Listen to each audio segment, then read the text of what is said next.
Good evening and welcome to our Community Budget Committee. This is Kawita Adams and I am the superintendent for the City School District of Albany.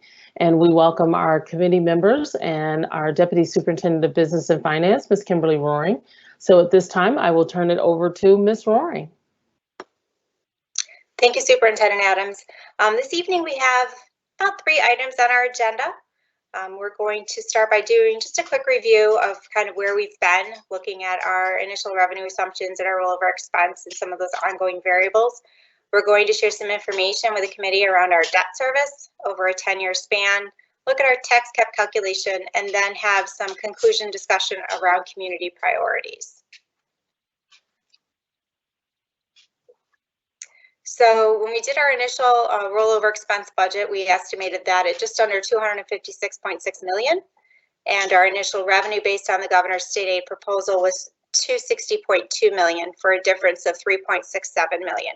It is important to note that the $260.2 million does reflect use of one-time funds. It's about half of that SRSA money that's coming forward, so $6.75 million of one-time money is in that number.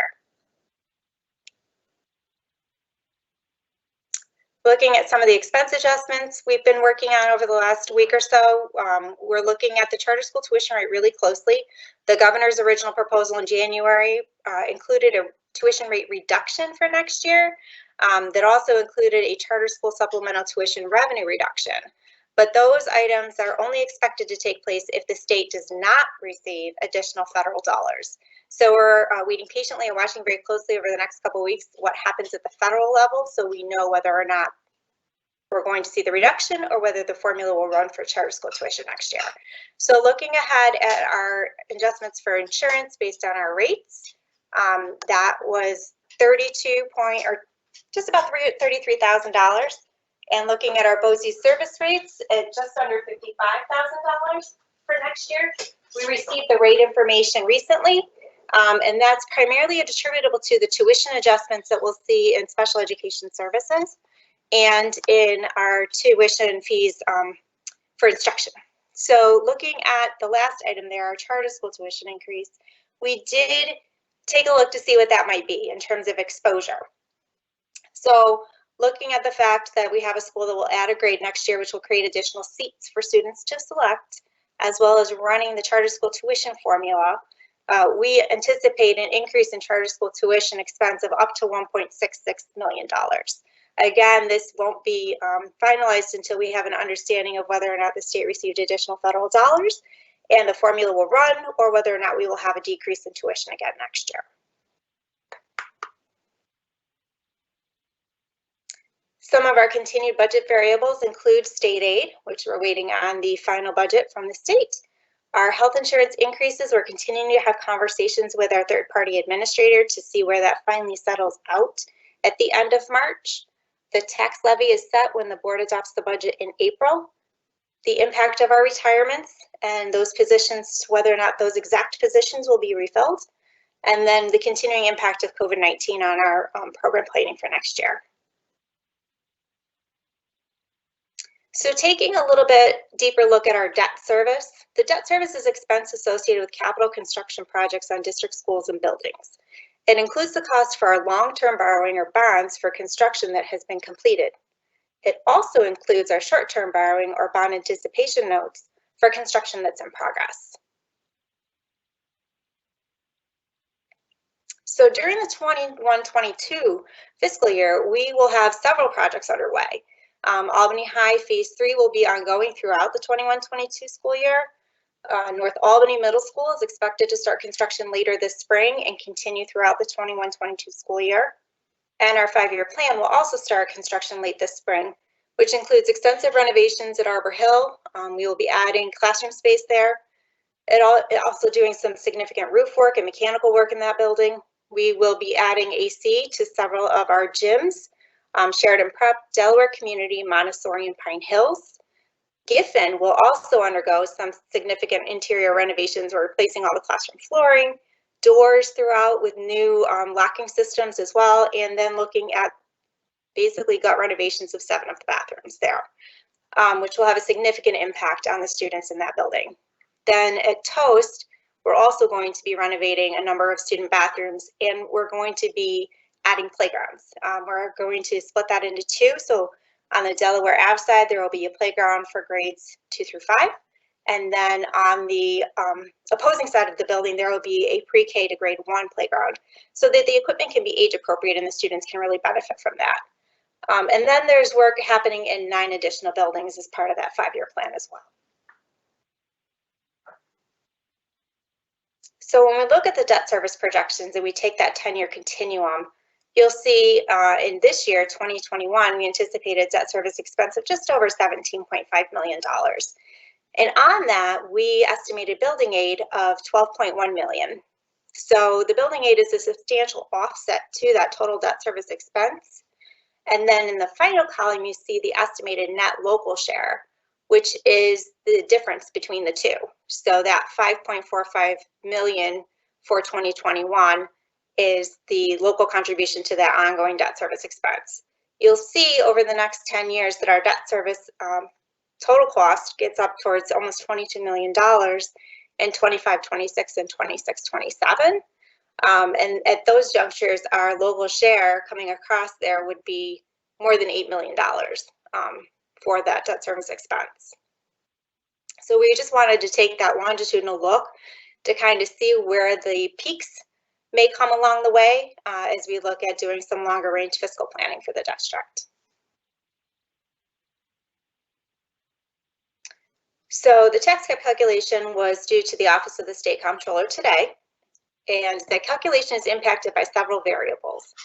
One is the tax-based growth factor, which is determined by the State Department of Taxation and Finance. Another one is the allowable levy growth factor, which is determined by the Office of the State Comptroller.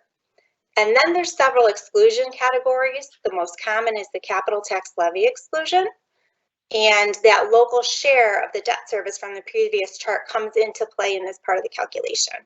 And then we also are notified by the Office of the State Comptroller whether or not we'll have exclusions for retirement system contributions any given year. But that's based on a certain percentage increase in the rate year over year, and that hasn't happened for some time. So when we look at the tax cap calculation for the 21-22 school year and fiscal year, you see it starts with the levy for the 2021 year, which was just over $120 million. And then coming down, we have the tax-based growth factor, which is set by the Department of Tax and Finance. It includes our pilots, which is payments in lieu of taxes that were expected to be received this fiscal year. Coming down, again, you'll see a purple highlight that indicates the allowable levy growth factor, which is set by the Office of the State Comptroller. And then we have the pilots that are estimated for fiscal year 21-22. And you'll notice there's about a $300,000 decrease in that amount. So that takes us to the tax levy limit before any of those adjustments are made associated with the exclusions. And that is $116 million. Then in the second part of the calculation, we look at those exclusion categories, and here you will see the capital tax levy exclusion calculation, and that's that delta between our debt service expense and our anticipated building aid that comes into play here. And you'll see that in fiscal year 2022, it puts us at a maximum allowable levy of just under $122 million. So the allowable levy limit would be $1.87 million more for next year than it was for this year, which is equal to a 1.56% increase.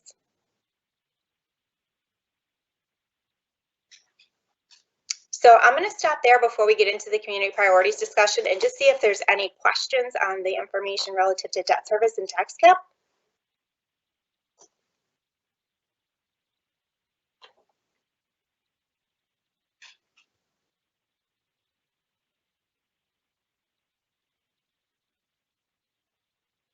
I have a question. Could you go back to the previous slide? So maybe this would be a clarifying question. Even though you say that this is the allowable levy limit, does it mean that that's what we have to do? Is that something that is required? And then by it being equal to a 1.56% tax levy, is that something that we are tied to, that we have to do that? Or could we have a different amount? So the purpose of the tax cap calculation in many ways is to establish that maximum number that the district can go out at and do approval of their budget at 50% plus 1. So as long as the district did not increase its tax levy by more than that 1.874 million, it would be a simple majority approval of the budget. If the district decided to exceed the maximum allowable levy limit of 121.993 million, we would have to get over 60% of the vote to approve the budget. So it sets that, I'm going to call it that threshold of support in many ways for the budget. The 1.56% is the increase between the 2021 levy and the 21-22 levy. Again, that's the maximum allowable increase. Anything can be determined. In our rollover budget assumptions for the revenue, we shared that we assumed a flat tax levy as part of that $260 million calculation. So we did not make an assumption that there would be any tax increase going into 21-22. This is something that we'll be talking about with the board over the next couple of meetings and sharing out what some of those different tax levy scenarios might be, and getting their feedback and input on what they think is best. Thank you. Any questions from the committee members? It's not really a question, but just to clarify or summarize that I understand this.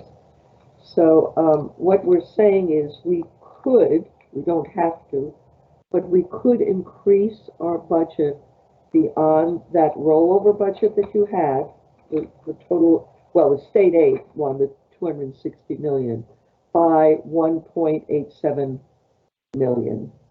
Should we decide to do that because of needs, because of our program needs? Is that correct?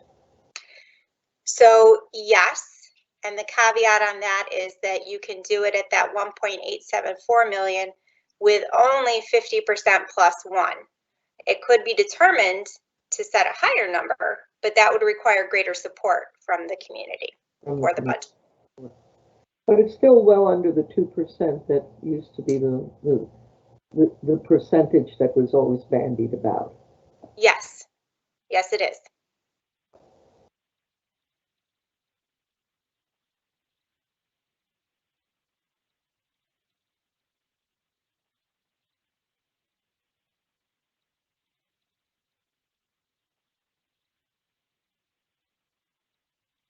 Are there any other questions from any other committee members with regard to tax cap calculation, debt service, before we move to the next item? And more questions may come about, and that's okay. We will address them because you may think of something in context of something else, and that's absolutely fine. So again, just because as we move on to community priorities, if we this increase is different in kind from the Federal CARES Act or the federal, you know, that increase that we're going to hopefully get from the feds, right? Because this is not one time. This would be actually, we're taxing our wonderful residents who support our school district by that amount. Is that correct? Just wanted that is correct. Clarify that. Yeah. So if there was an increase to the tax levy, that is anticipated to be recurring or ongoing revenue, so that would come in each year and add to the base budget. Whereas the one-time Sarissa money from the federal government for next year would be just that. We spend it once and it's gone. So we have to be really thoughtful and strategic about how we use those funds to make sure that we're building something that's appropriate and necessary for our kids, but also something that is sustainable long-term.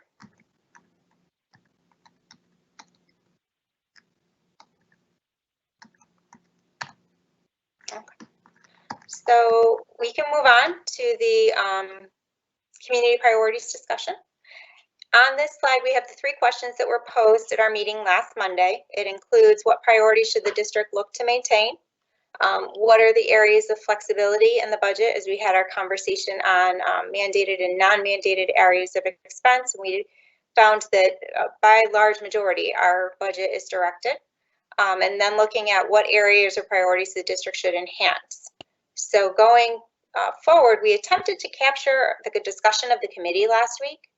And what we thought we heard was programs to maintain or enhance would include the highest quality instruction possible for our students. Equity is a priority. District is part of the community, so we're going to maintain that integral building access and compliance with our BOE facilities use policy, being that resource for the community. Focus on student achievement and closing the learning gaps that were impacted by COVID-19 over the last year. And then looking at our social emotional learning investments, mental health and wellness, supporting students so post-COVID they can excel. So then we also heard very clearly considering contracts for 21-22 for some of these additional supports, so we can push in more over that shorter period of time without having a long-term liability. Other things for us to consider included possible renegotiation of contracts for better pricing with some of our vendors, a platform for community volunteers to support our students, providing tutoring or social emotional supports, restoring elementary swim and instrumental music, looking at our extracurricular and other activities that support student engagement and interaction with their friends or peers, keeping a more robust remote virtual learning platform. We did note that this would require action by state education to allow it, and then seeking additional grant support for programs in our district. Is there anything that we missed from the conversation last week?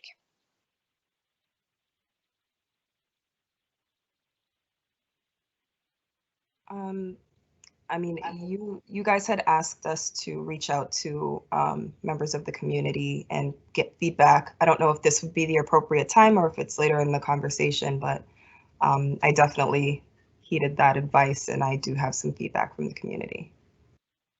Okay. Moving on from what we thought we heard last week, our next conversation point is really any further thoughts on those priorities. So this would be a perfect time to hear from you on that, if you'd like to share. Sure.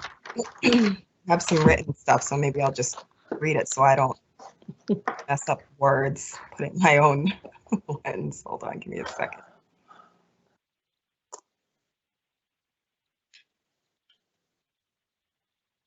Okay, so the first comment is from a member of the community. And I just want to say, because my husband is a coach, that it wasn't him. I have to just set that aside, so it's neutral ground. It is, okay, so here's a statement.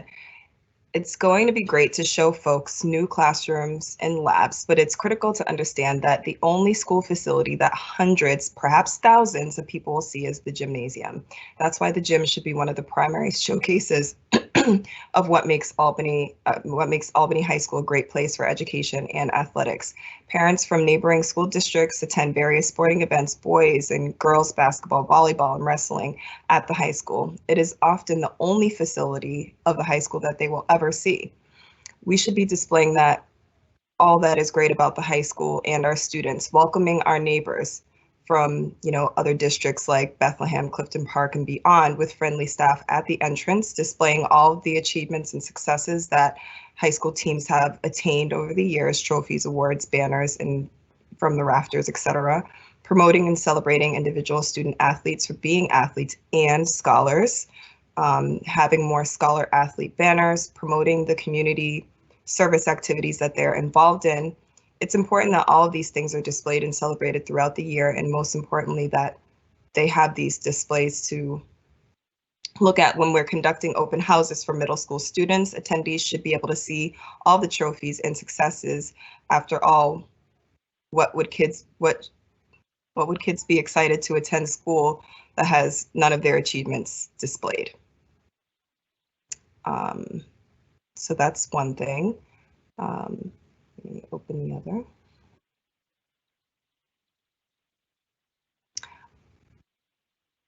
I'm hearing actually, this is a common thread that I've heard from several parents about the length of the school day for the upcoming school year. So lengthening the school day for middle school, that would be more time for subjects required for graduation or for social, emotional, and behavioral support to improve skills necessary that'll also lead to academic improvement. Lengthening of the school year for the same reasons. Dedicated instructional time, like more literacy and math-oriented things, individualized tutoring opportunities. All of these can be done through after-school career and technical programs and summer camps. Another suggestion too for summer camps and some of the, it's not vendors, but the organizations used for, after-school activities and things like that, would be a recommendation for that was to have teachers on staff to do additional enrichment for students and not just focusing on remediation, but focusing on acceleration. Restructuring of both the day for the middle and high school, make it a little bit longer. This will require more staff around the clock. Expansion or replication of effective programs for ELL, immigrant and refugee students.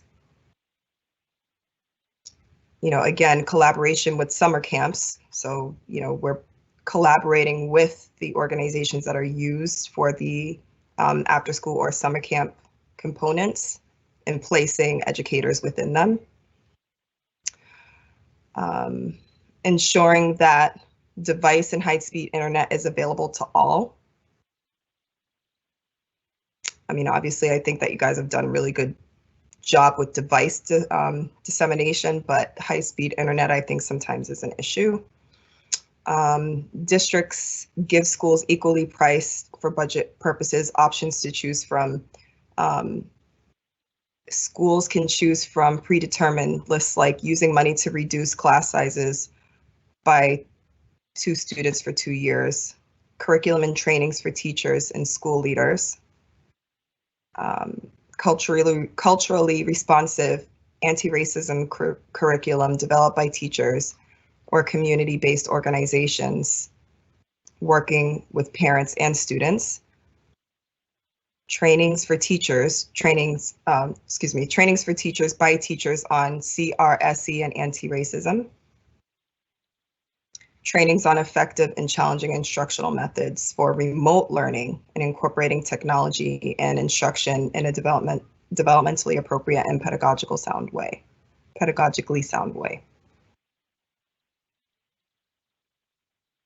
So I know that was extensive. Let me know if you want me to reiterate anything. No, I think that's perfect. It's perfect. So absolutely. I agree with the information that's come forward. Some of it we are working on as we get ready for not only the fourth quarter,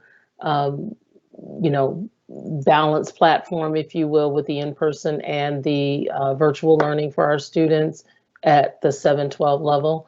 And then also as we prepare to come back for the fall. But it's good to hear some of those things, some of them are not, and we have to absolutely consider them, but some of them have already come up in conversation, which is really good because that at least, provides that feedback that we're on the right track with the things that we're looking at doing. So thank you. We definitely appreciate it. Any other thoughts on the priorities and any other feedback that we can add to what we already have? Yes, I also went to people in the community that I knew to get some feedback. Some of it also is stuff that I know you already are working on, but I wanted to mention. One is still a concern about AIC, the Albany International Center, and somehow normalizing it, bringing it back. People are patient and do understand what the issues are there, and also, I can say to you that We don't know, again, the refugee resettlement, which will start happening probably at the end of the first semester of next year. So like around December, I think you can start anticipating that there will be increases. However, again, refugees are only a portion of the ENL population. So, it's always hard to tell, but that certainly was something that people really cared about. And it's really about the in-person instruction and wraparound services. The other piece on that was when there's the opportunity to perhaps start thinking about, for support staff, multilingual support staff, so that there is additional languages spoken. There's always a big challenge about that. And while we're talking about that, there still are issues, and this is a very big challenge, and believe me, people understand, but there are real issues about announcements, school district announcements in English, and figuring out how to communicate with the parents of children when the parents do not know English. And though there's been much progress in that, there is, for example, even this survey that was done regarding the fourth quarter. It was a tremendous amount of work that the school district had to do to translate the surveys into all those languages. So that's a heavy lift, and we understand that, but it's really essential for those parents. Tony, the Clement Center, I think that's also one that we've discussed before. And then I've had some rather robust discussions about, you're going to love this, about student voice, where we talked about the social emotional investments, and there are those, and I completely agree with this, that besides that, and this is not just an add-on or extracurriculum, when the students come back, they will have had a year of learning something, not just academics. They need to express what they've learned. They need to figure out how to integrate that into their lives, into their hearts, and into their minds. And that is an extra effort in a year that will be particularly crucial. And that's it. I'm going to say thank you for that, especially student voice, because I know specifically, Dahlia, you know the work that we have been doing with trying to promote student voice within the curriculum. And now we have a whole new dimension of student voice because of the year that we've been through, whether students have been in person or virtual. It has still been different than what they are accustomed to. And understanding and hearing their voice is extremely important. And so that's why we definitely, like last year, we looked at different types of forums where we had the student forums at the different grade levels, and we're looking at doing those again as we look at what it is for the fall. And we want to make sure that we are hearing from our students. And so I'm very, very pleased to hear that that is one of the priorities that's coming forward, because it's one of the things that we have stated for a few years now, that's part of that actualization of equity, hearing from our students, and that student voice is extremely important. So thank you very, very much. I appreciate that.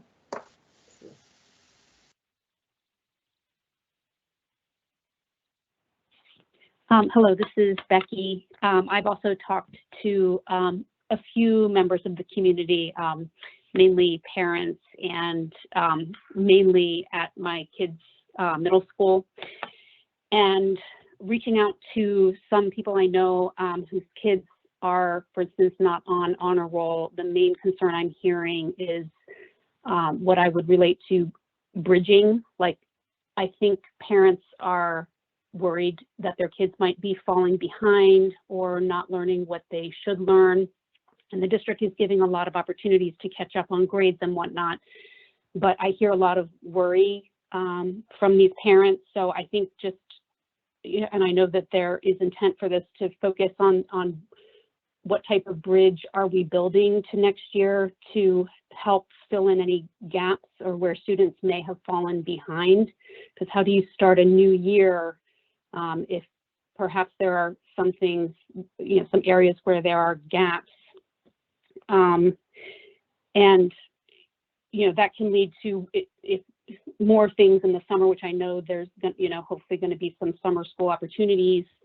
But then once we're hopefully back in the building next year, is there any creative way to maybe incentivize kids to stay in the building for if they need extra help? I heard some discussion about maybe longer school days, or I know there's already tutoring after school, but maybe considering that those types of things, we may really need more of them to reach more students and encourage students to take advantage of them. So one thing that I have found frustrating this year is, for instance, I know there are opportunities after school for tutoring, and then when I talk to these parents, like their kid is not going, right? They're virtual, they can't get their kid to go.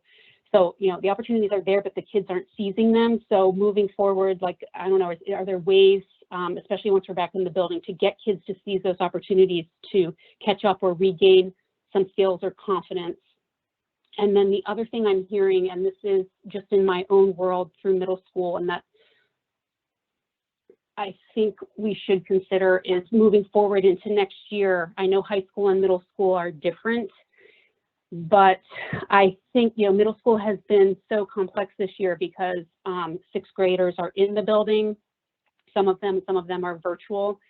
And so I think that is making any type of in-person programming more difficult. Whereas, some parents also have kids at the high school. So they're like, hey, my high schooler is going in for science lab or going in for band. So just being mindful of planning so that, how are we going to deal with if there is a situation moving forward where, like in a middle school, one grade is there, but the other grades maybe aren't as much. I think that's something, maybe some outreach and communication to the community could be helpful. Thank you.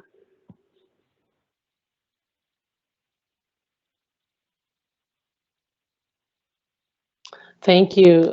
It is one of the challenges that we face even in a regular time frame, which we are going to have to think differently about. How do we motivate students to stay after school for, if it's tutoring or whatever the case may be, other than the extracurricular activities?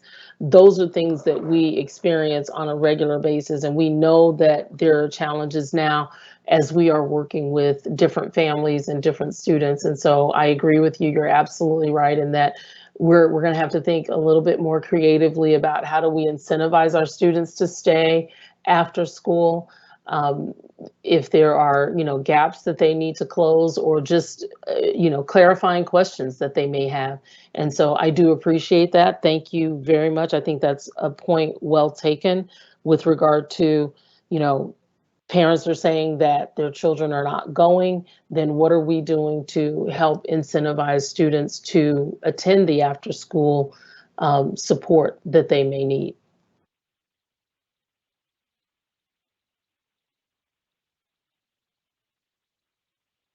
Any other comments or questions or points to add about priorities?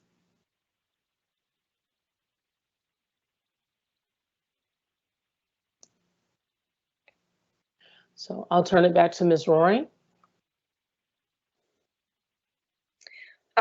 Thank you all very much for the detailed feedback. I think that was really, really helpful to hear that directly. So thank you for doing that and taking the time to share that with us this evening.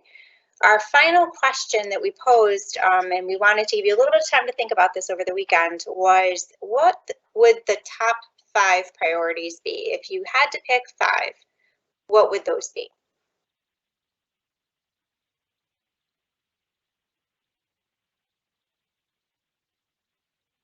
And I think if you wanted to discuss, so like if one person wanted to share their top 5, then someone else can share their top 5, and then we could get the top 5 from each of you. And then we're definitely going to see some overlap. We'll see what has come up most from each of your top 5. And if you only have 3, we're good with only the top 3. No pressure, we're flexible. So we can go ahead, and whoever would like to start, we're ready to take down the top 5 so that we could even, go through the committee and then see what rises to the top.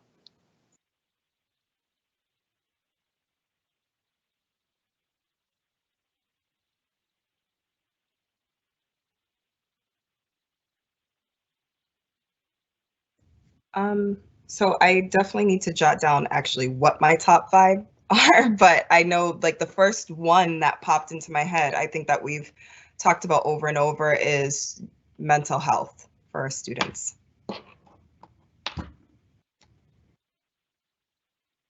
And then I'll get back to you on my 4.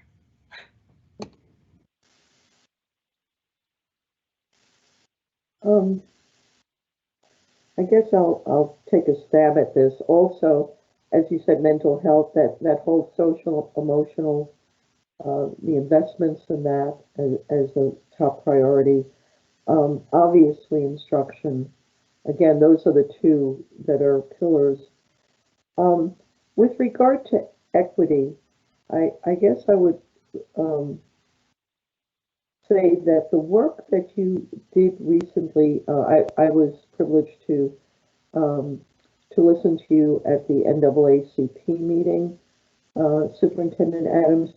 The work of, it's not just how much, but the manner of approach towards curriculum, towards learning, in which it is seen totally through an equity lens, through a justice lens.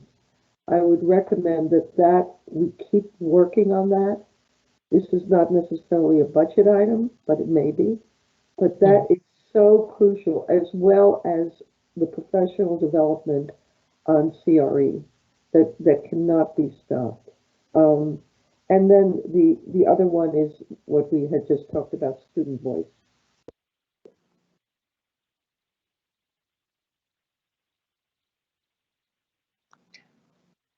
Thank you. If I can go ahead. So it seems mental health is keeps coming up as the top priority, and encompassing social, emotional as part of that. And if I can add my son's experience, so to speak, was very similar to some of other parents and students in the community when Pine Hills did this online movie of the movie Soul, and I think those are very low cost or maybe no cost interventions which continue to add and help students feel like that they're still part of a room or a community of some kind. But anyway, that's me sort of answering an earlier question that we were talking about. The second priority in my mind is, again, that bridging to, as best as we can, that academic divide that's been created over the last year or so. And perhaps this overlaps with the second one, but the third one in my mind is access to technology or technological services for current and future remote work. And I think I can't remember correctly right now whether this was the second budget meeting or the third one, where we had talked about a pool of funding which was available to the district as a one-time pool, and that had to be used. And I think at that point, the committee and had felt that might be a good use of that. Of those funds. I don't think I have any other priorities. Those are the 3 that come to mind. Thank you. Thank you.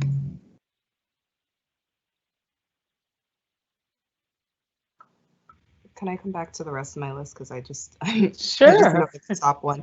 Sure. So I think enrichment for acceleration, like, you know, helping students, those that feel like they might have fallen behind as a result of what's happening, or, you know, those that just want that, you know, need to be more connected. You know, I agree with the person who gave me the statement about facilities. I think that you guys have, you know, certainly done a lot of work in the district. I don't want to ignore that. But I do agree about the athletic facilities. I really do. And then I think, you know, a strong emphasis on extracurriculars, which is something we couldn't do just based on what's happened in the last year. And that's to no one's fault but this virus, right? But I think that students really need it. I think that it's often the highlight of their day, even when it's just, you know, 30 minutes of specials. And I think any way that we can expand that even beyond just the 30 minutes of specials would be really, really great.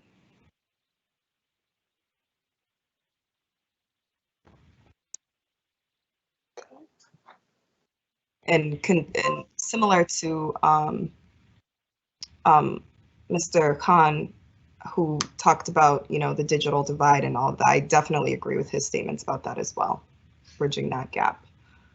I think that, you know, what's happened with the Chromebooks is wonderful. That's a step in the right direction. But I think, you know, in terms of connectivity, you can have all the computers in the world with no connection, so they don't really make the difference that we need them to make. So closing the digital and academic divide.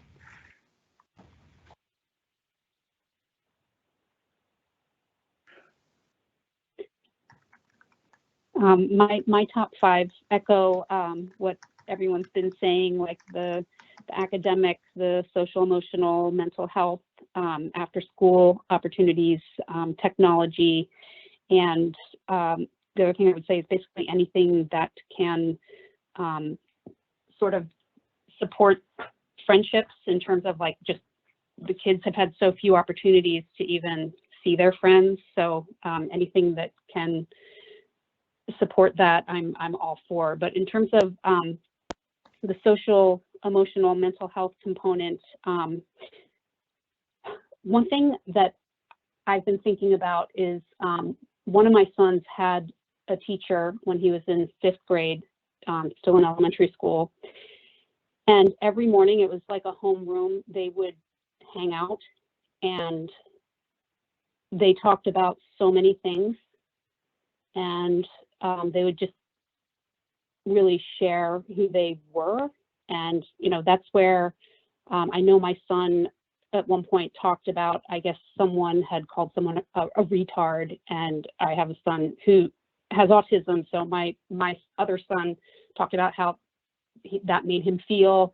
You know, they talked about, they got to really know each other and talked on a personal level. And I don't know if that's realistic once you get out of elementary school, but that first period that's longer, like, is there any way to sort of recognize that maybe building some strong teacher relationships, like sometime into the day for that, I think could also allow our kids to kind of share, like someone was talking about processing, you know, talking about what they've been through this year. I think we need to think about finding spaces in the day where that is, it's not just an afterthought, that it's like encouraged and that they want to, right? That like whatever teacher is there is able to talk to them and able to facilitate that. And I think that can also, you know, in addition to maybe a classroom after school, right? We have those clubs, we have that tutoring, like it can almost be seamless in terms of like just almost, what's the word I'm looking for? It's like a way of being, almost like building that into any opportunity that we can find, recognizing that they're going to need a lot of support to share what they've been through. Right, that goes right along with the social emotional well-being and the social emotional learning that we will be working on. That we're already doing some of that. As you know, some of the situations right now are they're different for everyone. every district is facing it and looking at what those challenges are for their students independently, but also collectively. And so while it may look differently based on the school, based on, the needs of the students, absolutely addressing that social emotional component of learning, and when our students come back, having that space to be able to address that is extremely important. The way in which it looks is very different depending on the needs of the students, but we've done some of that we've done at the elementary level, because at the elementary level it has been embedded into the day, and so we're looking at what we can do to I'm not going to say replicate that at the secondary level because the scheduling is a little bit different, but what are the ways in which we can do that? So it's absolutely, I think it's one of the most critical things that we're going to be able to do, because it's not just our students, our teachers, our staff, our families, everyone has experienced, no one has been untouched by COVID-19. All of us have. People just deal with it differently, but what are the coping strategies that we're able to support for our students and families, and as well as our faculty and staff? So I think that is extremely important, because it is definitely needed.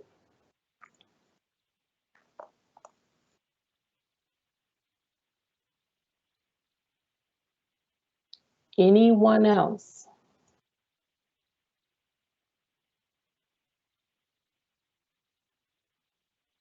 So, Ms. Roaring. I'm sorry. I'm sorry. I'm sorry.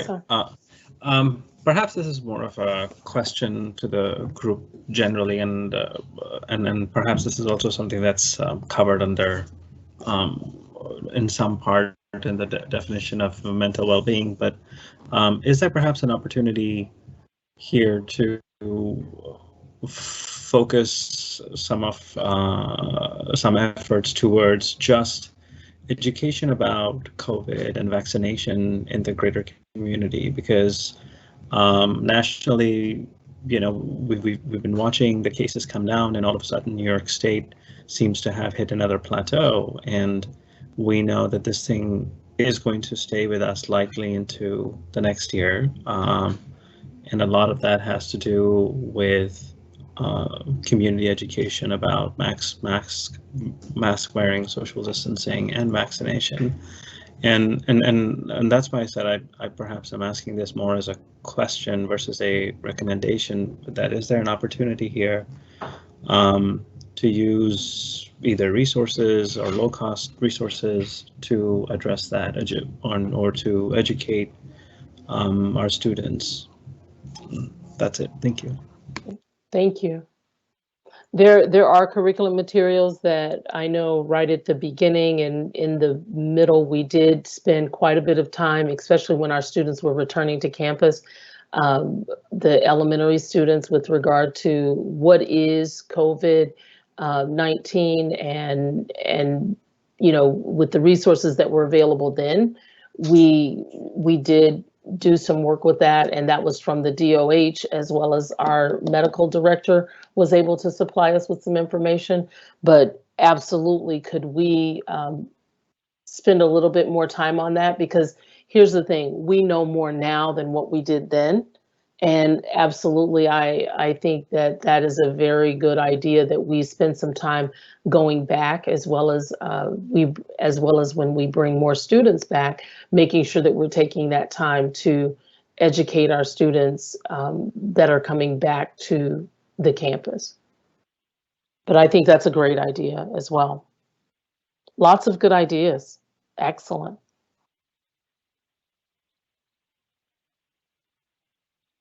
So I'm going to, some of these are a tie, Ms. Roaring. We have more than 5 though. 1, 2, 3, 4, 5. I have 6. So you can tell me if you have tallied the same ones that I have based on the conversation. So the number 1 priority out of all would be the social emotional learning, the mental health component. That's what I have that had the most feedback. Then we had the bridging the academic gap, and then the technology access and services. And then we had equity and social justice lens, enrichment for acceleration, and then the extracurricular expansion of activities. Those were the ones that had more than one or two committee members state those items. So what do you have, Ms. Rowan? Did I capture that? I may have missed something. I think the only thing that I wrote down aside from that was probably interweaving the student voice. Oh, okay. And how we do that.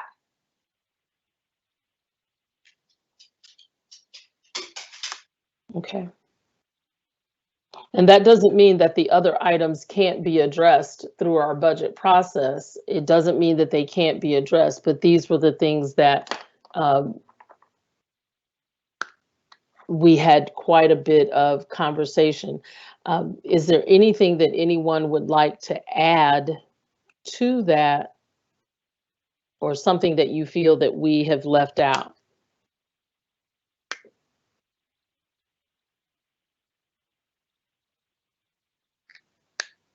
Any of our committee members? I have a question. Sure.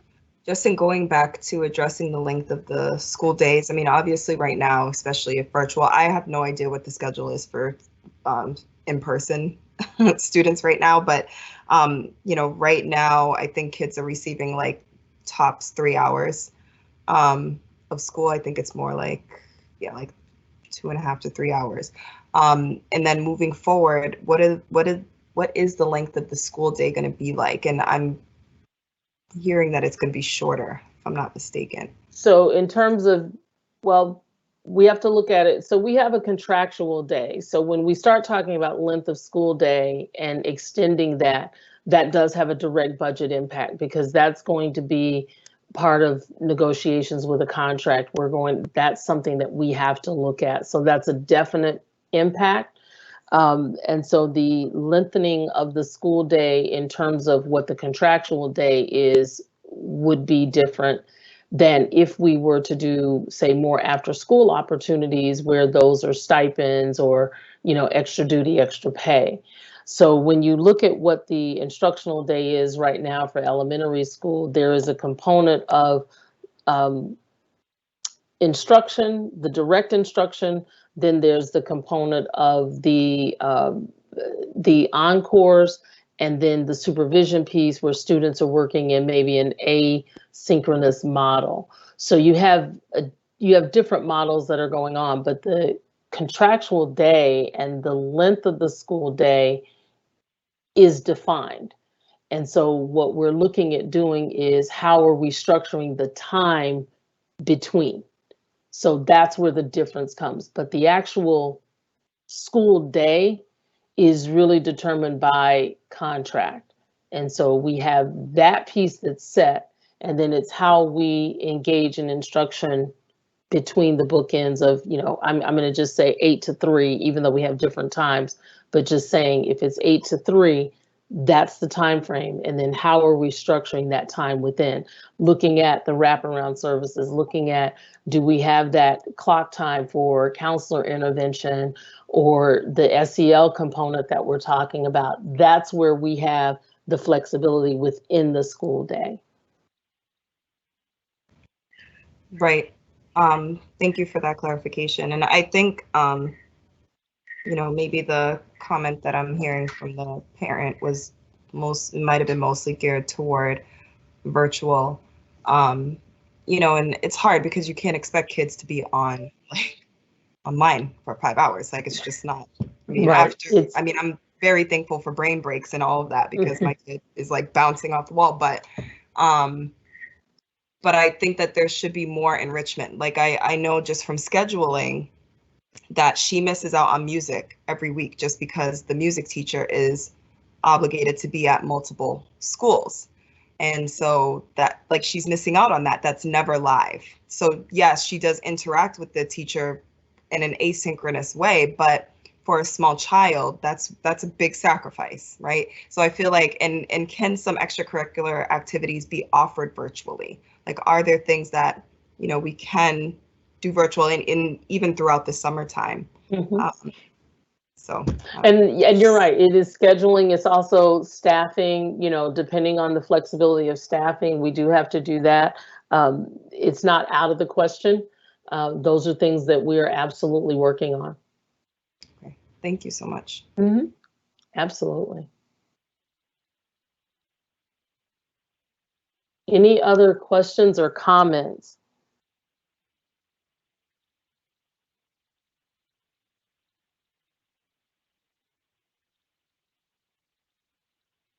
So Ms. Roaring, I'll turn it back over to you.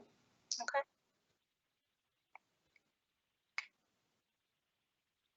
So I think our next slide is really just talking about next steps for the committee.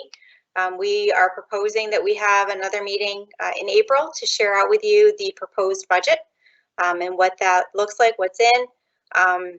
So we don't have a date yet determined because we're still a little in flux as to when that will be finalized based on how things go at the state level. But we did want to bring that forward as a suggestion to reconvene the committee one more time and review the proposed budget.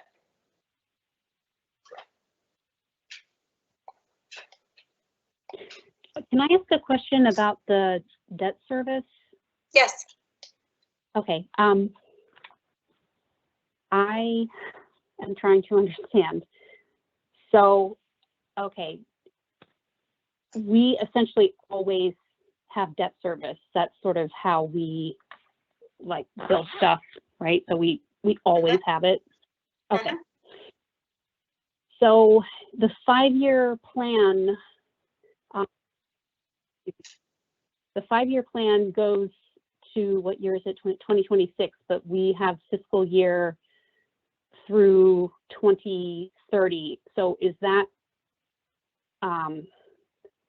that includes that 5-year plan, and does it include anything like else that we haven't definitively decided on, or how does that work?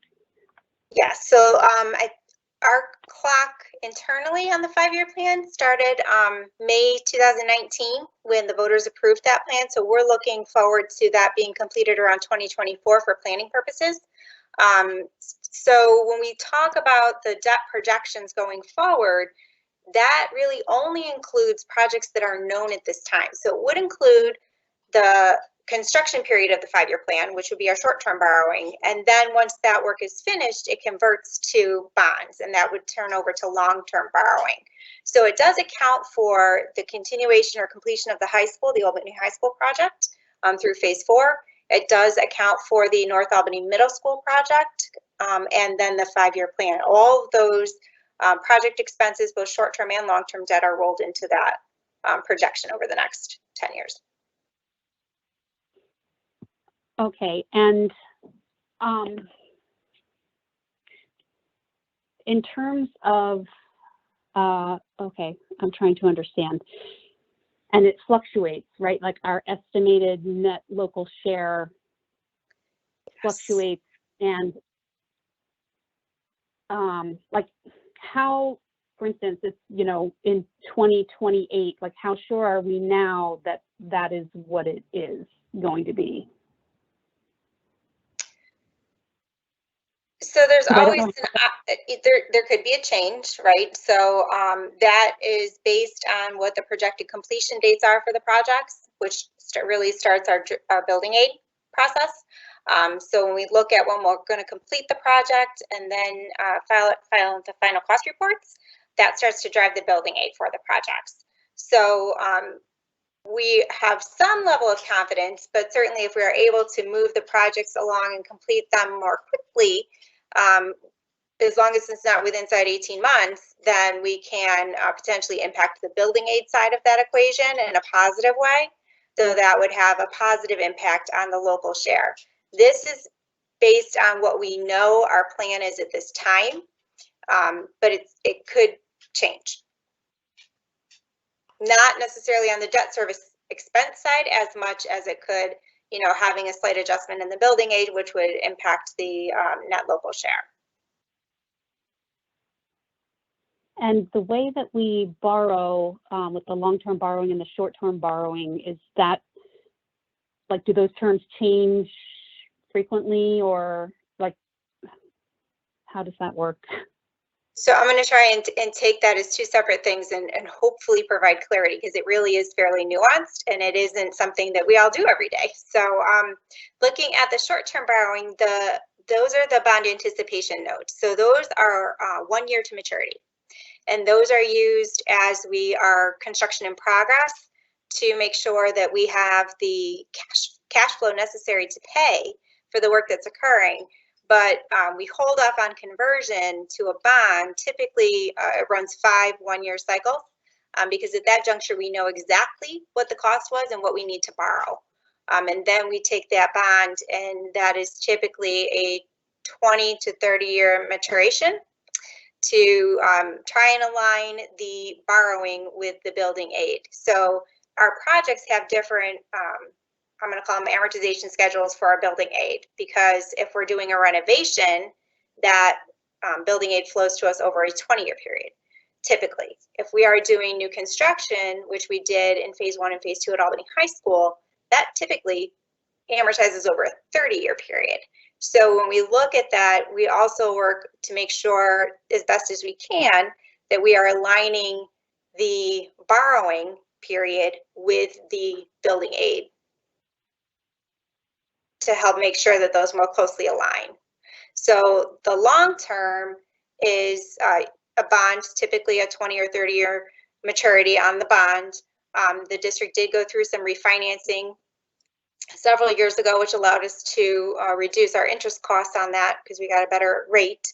And that is something that we look at every year. We meet at least twice a year with our fiscal advisors, and we review what our bond status is, what the market's doing, whether or not there's an opportunity for us to look at a refinance of our debt to save on those interest costs, and make sure that we're doing the best that we can by that, so that we're minimizing the impact on our taxpayers for that side of the expense.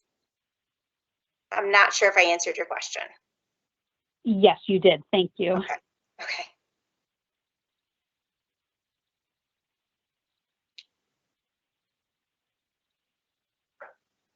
Are there any other questions? Now we have a question about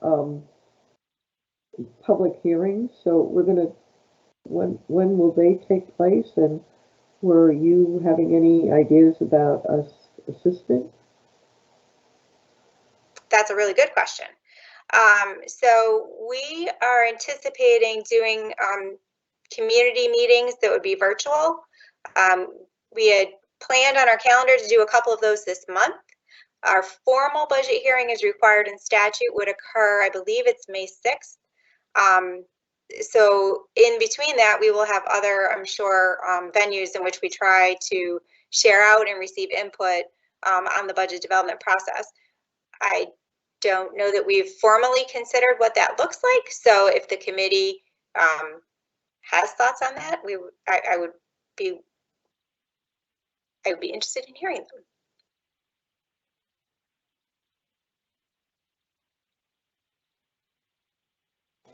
I just think it would be useful for us to be present, not necessarily take any lead role, Okay. but we might be able to clarify some things as community members.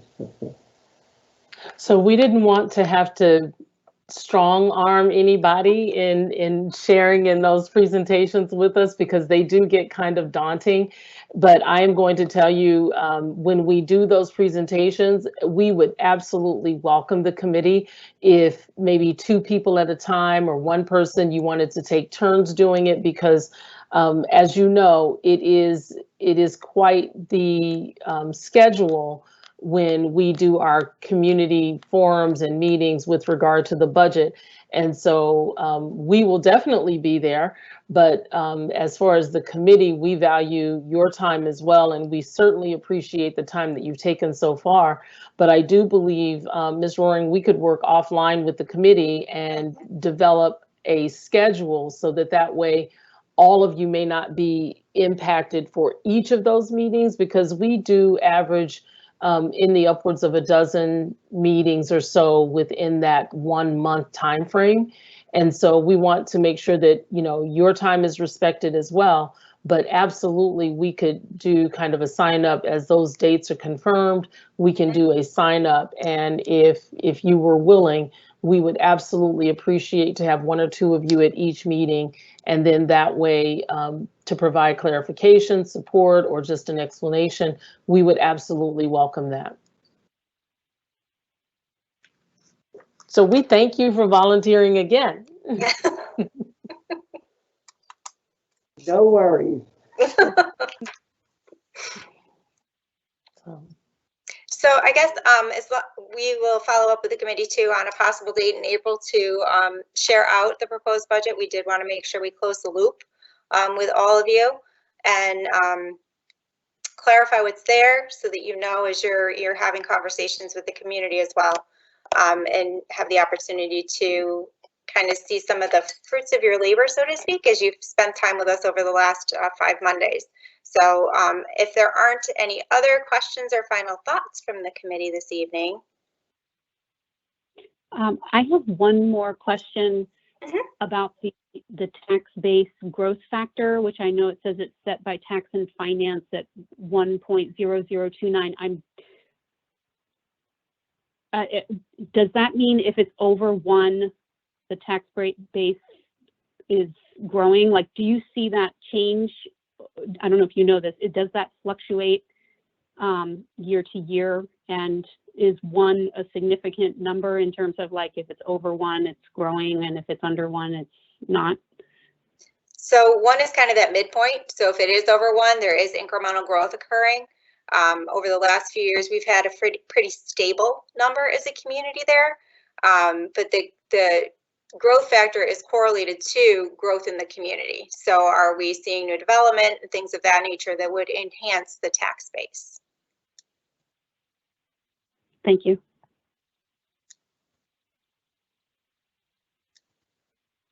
Any other final questions?